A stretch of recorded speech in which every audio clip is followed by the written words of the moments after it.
Right నిన్న జరిగిన నాంపల్లి అగ్ని ప్రమాదంలో రెస్క్యూ ఆపరేషన్ కొనసాగుతోంది. 21 గంటలు గడుస్తున్నా బిల్డింగ్ లో చిక్కుకున్న 5గురి ఆచూకీ దొరకలేదు. 200 మంది సిబ్బంది సహాయక చర్యలు చేస్తున్నారు. దట్టమైన పొగ అలుముకోవడంతో సహాయక చర్యలకు ఆటంకం ఏర్పడుతుంది. కాసేపట్లో నాంపల్లికి చేరుకోనుంది జేఎన్టీయూ ఇంజనీరింగ్ టీం. బిల్డింగ్ లో పటిష్టతపై అధికారులు అనుమానాలు వ్యక్తం చేస్తున్నారు. బిల్డింగ్ ను తనిఖీ చేసి నివేదిక ఇవ్వనుంది టీం.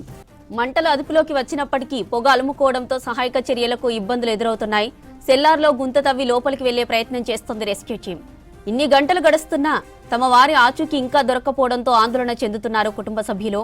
సహాయక చర్యలు వేగవంతం చేయాలని అధికారులను కోరుతున్నారు కుటుంబ సభ్యులు. దాదాపు 22 అవర్స్ అయిపోయినది, కానీ రెస్క్యూ ఇప్పటి వరకు జరుగుతుంది. నిన్న జరిగిన ఈ అగ్ని ప్రమాదం నాంపల్లిలో దాదాపు 6గురు ఇదే ఫర్నిచర్ షాపు సెల్లార్లో ఇరికిపోయినారని నిన్నటి నుంచి ఒక వార్తలైతే నడుస్తున్నాయి. దాదాపు 6 మంది ఈ ఫర్నిచర్ షాప్ కింద సెల్లార్లో ఇరికిపోయినారని సమాచారం అయితే వస్తున్నది.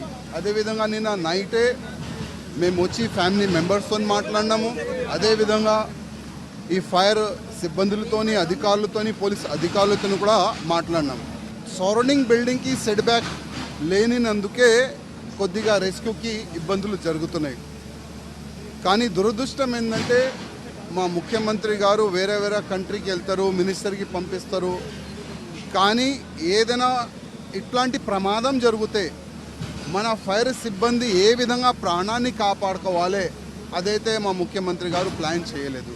నేను మా ముఖ్యమంత్రి గారికి ఒక రిక్వెస్ట్ చేస్తున్నాను, మన ఫైర్ సిబ్బందికి వేరే కంట్రీకి పంపించండి.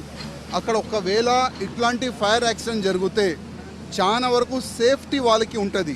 ఎంతైనా మంట వస్తే కూడా దానికి ఫేస్ చేసే అట్లాంటి కొన్ని జాకెట్లు వస్తుంది, మంచి ఆక్సిజన్ అట్లాంటి ఫెసిలిటీస్ ఉంటుంది.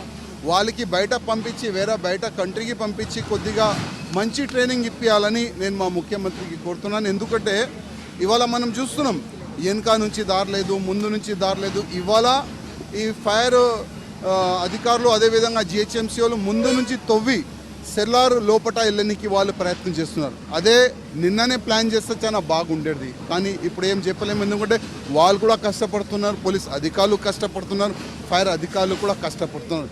ఏదో అన్ని ప్రాణము మంచిగా ఉండాలని ఆ దేవుడితోని నేను కోరుకుంటున్నాను.